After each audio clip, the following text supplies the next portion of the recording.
C'était la seule réplique dont disposait le gouvernement de Tsipras contre ce qu'il faut considérer comme une agression contre la Grèce.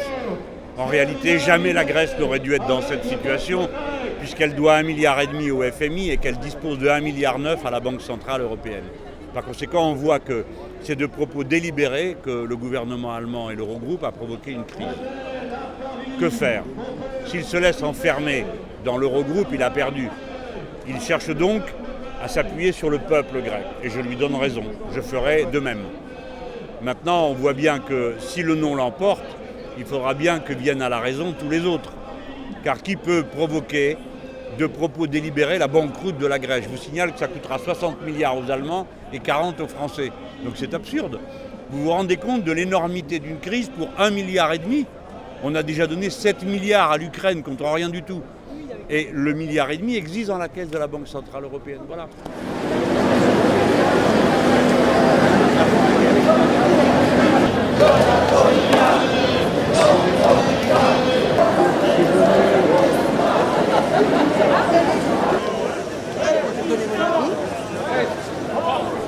Aujourd'hui, jeudi, la Commission européenne vient de dire qu'il n'y aurait pas de sanctions pour la France qui a un déficit de 4%. Donc la France est en déficit de 4%, mais la Commission européenne dit c'est pas grave. Et la Grèce est en excédent budgétaire de 1% et on continue à être totalement inflexible contre la Grèce. Il faut voir que la Grèce, il y a eu beaucoup d'erreurs, pour ne pas dire de conneries, faites il y a 10 ans. Les gouvernements grecs ont menti avec l'aide des banques, mais ce n'est pas le peuple grec qui a menti.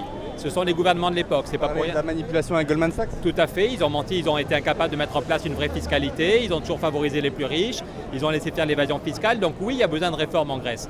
Mais depuis que Tsipras est arrivé au pouvoir, c'est un supplice chinois. Toutes les semaines, on leur demande de rembourser des dettes alors qu'ils n'y sont pour rien. Et que le peuple grec a fait des efforts considérables depuis 10 ans. Je le redis, la Grèce aujourd'hui est en excédent budgétaire, alors que la France est en déficit de 4%. Donc il est fondamental de laisser un peu de temps, une bouffée d'oxygène au peuple grec et au gouvernement grec pour mettre en place ces réformes. Et qu'on ne nous dise pas que c'est impossible. En 1953, l'Allemagne n'arrivait pas à payer sa dette. L'Allemagne n'y arrivait pas. Elle a dit « je n'arrive plus à payer ma dette ». On a divisé par 2, on a baissé de 60% la dette de l'Allemagne en 1953. Et ce n'est pas le peuple français qui s'est serré la ceinture ou le peuple italien qui a vu ses impôts augmenter. C'est une opération comptable. On a dit qu'on divisait par 2 la dette de l'Allemagne et tout le monde a accepté. Et l'Allemagne est restée dans l'Union européenne. On n'a pas dit à l'Allemagne qu'elle sortait de l'Union européenne. De même, il y a quelque temps, quand la Californie était en défaut de paiement aux États-Unis, personne n'a dit que la Californie sortait des États-Unis ou de la zone dollar. Donc il faut arrêter de faire peur au peuple. On peut très bien être plus compréhensif avec la Grèce, donner de l'oxygène à la Grèce, et ça ne coûtera pas un centime au peuple français ou au peuple allemand ou au peuple espagnol. Surtout que depuis 4 mois, il se passe quelque chose de nouveau en Europe, c'est que la Banque centrale, la BCE, crée 60 milliards à partir de rien. Tous les mois, la Banque centrale européenne elle peut créer à partir de rien, ex nihilo, 60 milliards qu'elle donne aux banques gratuitement. Un peu le système mondial aujourd'hui. Tout à fait, mais en Europe, c'est encore plus choquant de se dire que tous les mois, pour les banques privées, on met 60 milliards sur la table gratuitement et sans aucun contrôle, et on veut nous faire croire qu'on ne peut pas trouver 5 milliards pour donner de l'oxygène à la Grèce. Personne ne peut y croire. Donc on voit bien que c'est un problème politique. On voit bien que l'ensemble des gouvernements européens veulent dire qu'il n'y a pas d'alternative. Rajoy serait furieux si Tsipras réussissait parce que ça ferait grandir Podemos. On voit bien que tous les gouvernements sont pris soit par des dogmes, soit aux mains des lobbies bancaires, soit juste veulent faire croire qu'il n'y a pas d'alternative. Et donc on est là dans notre diversité pour dire qu'on soutient la démocratie grecque et qu'il y a des alternatives. Ça ne veut pas dire qu'il n'y a pas besoin de réforme, ça ne veut pas dire qu'il ne faut rien changer en Grèce, mais ça veut dire que ce peuple a le droit d'avoir 1 an ou 2 ans, d'avoir un peu d'oxygène pour relancer son économie et mettre en place une vraie fiscalité. On pourrait aussi faire des coupes, c'est quelqu'un de l'ONU qui a dit aujourd'hui que s'il faut faire des coupes, ce n'est pas dans le budget des hôpitaux, dans les retraites. Les retraites ont déjà beaucoup baissé depuis 5 ans, moins 30 ou moins 40% sur les retraites en moyenne. Par contre, le budget militaire est de 4% du PIB. Donc est-ce qu'on ne peut pas faire des coupes, sachant évidemment que si la Grèce était attaquée, l'Europe serait là.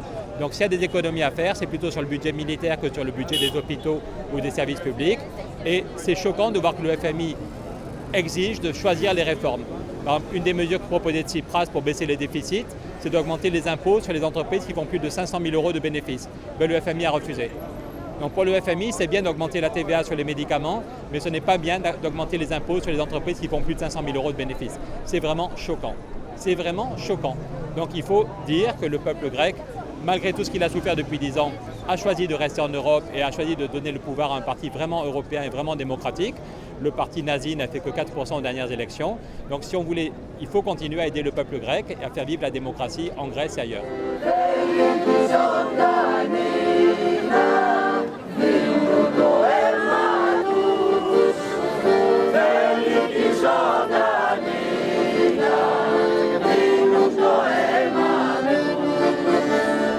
Je suis ici parce que c'est une marche de solidarité avec le peuple grec à 2 jours du référendum le dimanche prochain.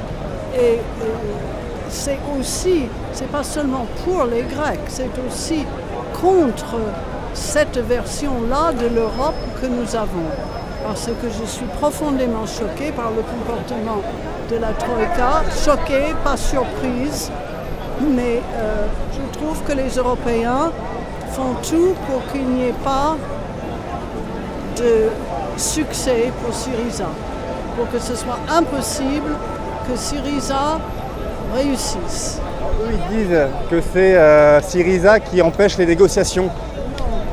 Non, Syriza a fait ce qu'elle pouvait et a donné, beaucoup de gens pensent trop déjà. Vous savez ce qu'a dit Jeroen Dijsselbloem, le président de la Commission Euro. Ce Hollandais a dit la porte est toujours ouverte pour que Syriza accepte notre offre. Ça dit quelque chose. C'est révélateur, non? Et je crois que l'Europe veut poser des questions impossibles à Syriza parce qu'ils veulent que Syriza rentre dans le rang, accepte l'austérité, c'est-à-dire accepte tout le calendrier et toutes les mesures néolibérales.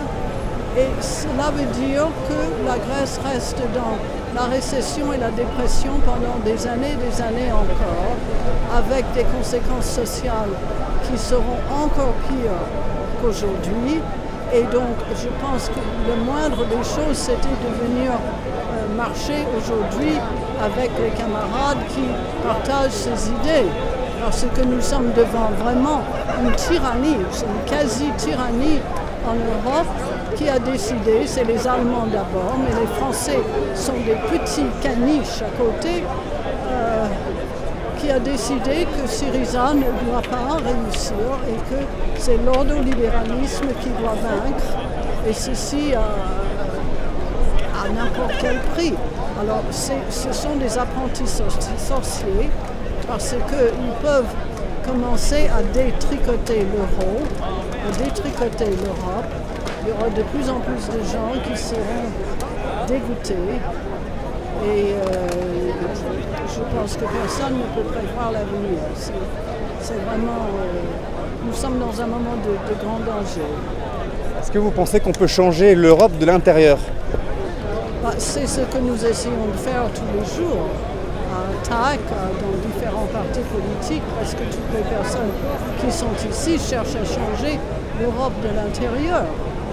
Jusqu'ici, on n'a pas recours. Vous pensez qu'on peut revoir les traités ?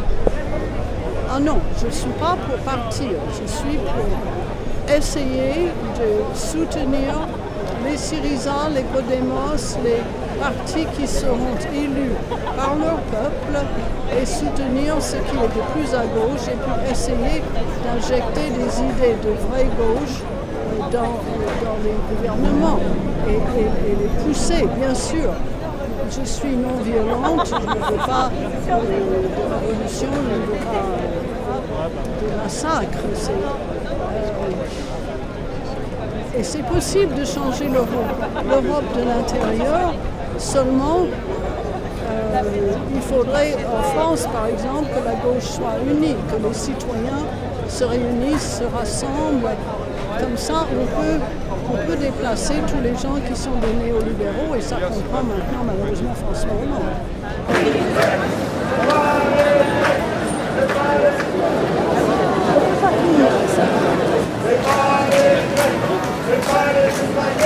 Eh bien, c'est pour soutenir le peuple grec et je pense que toutes les personnes qui étaient comme moi ici, elles sont complètement outrées de la propagande qui peut être faite en France par les médias. On manie un petit peu les contraires, je dirais même les oxymores en disant, vous l'entendez comme moi, faire un référendum en 8 jours, c'est pas démocratique. Mais enfin, moi, je préfère un Premier ministre qui convoque un référendum pour avoir la légitimité populaire qu'un Premier ministre comme en France qui utilise le 49.3 pour faire passer des mesures antipopulaires. C'est vrai qu'on a vu beaucoup de personnes, notamment à Libération, qui est censé être un journal de gauche, ils ont été assez sévères. Jean Quatremer, je ne sais pas si vous avez vu tous ces tweets là, qui étaient assez salés contre Syriza. Qu'est-ce que vous pensez alors justement de cette propagande en France? Selon vous, comment elle se justifie? Eh bien, ça va être paradoxal, mais un peu par la peur, parce que Libé, c'est la gauche sociétale, mais libéralement, ils sont plutôt, on va dire, libertaires de droite. Et en fait, j'ai l'impression qu'il y a cette propagande qui se renforce parce qu'ils ont peur. En fait, on dit que c'est vrai que le rapport de force est très difficile pour la Grèce, mais c'est aussi la dissuasion du faible au fort. Et on voit bien que ça panique un petit peu du côté des créanciers. Et en plus, comme vous l'avez vu ces 2 derniers jours, il y a eu quand même des renforts qui pèsent peut-être pas en politique, mais intellectuellement, c'est les prix Nobel d'économie. Piketty, Stiglitz, qui influencent justement les libéraux. Moi, je pense qu'effectivement, ils ont très très peur que si le oui est battu ou si le non est victorieux au référendum, ça va redonner un mouvement d'espoir parce que finalement, les gens ont bien compris que le problème de la dette en Grèce, c'est le même que dans les autres pays européens. Est-ce que vous pensez qu'il est possible de changer l'Union européenne de l'intérieur? C'est-à-dire comme a essayé de le faire Syriza en maintenant les traités tels qu'ils sont aujourd'hui? Alors, oui et non. Non, on ne peut pas maintenir les traités, mais on sait très bien que les traités, ça se renégocie ou qu'ils ne sont pas forcément respectés. À l'unanimité. Sur les déficits, par exemple, il était gravé dans le marbre, il y a les déficits après le traité de Lisbonne. On a bien vu que pour la France ou les pays qui sont puissants, on l'a laissé filer dans un premier temps. Donc les traités peuvent se renégocier et je crois que ça se fera avec la mobilisation populaire et c'est bien un peu ça qui est en train de se jouer en Grèce. Avec Syriza, Podemos. Syriza, Podemos, c'est pas de même nature Podemos, mais effectivement il peut y avoir un effet de contagion et même en France, je pense qu'on peut arriver à faire quelque chose qui est parce qu'on a notre propre histoire, entre Syriza et Podemos. Et bien, surtout que ça peut donner ici, comme en Espagne ou dans d'autres pays, un vrai espoir en disant, puisqu'ils ont osé, ils étaient petits, ils ont osé, ils ont réussi, donc nous on peut aussi. Bon, on va terminer sur cette note d'espoir alors. Ah oui. Il faut être... Moi je suis très gramscien, je suis pessimiste de volonté, pessimiste de raison et optimiste de volonté. Et je pense que quand même, dans l'histoire, on voit bien que la cohérence paye et je crois qu'on va y arriver. Sinon, on ne fait plus rien.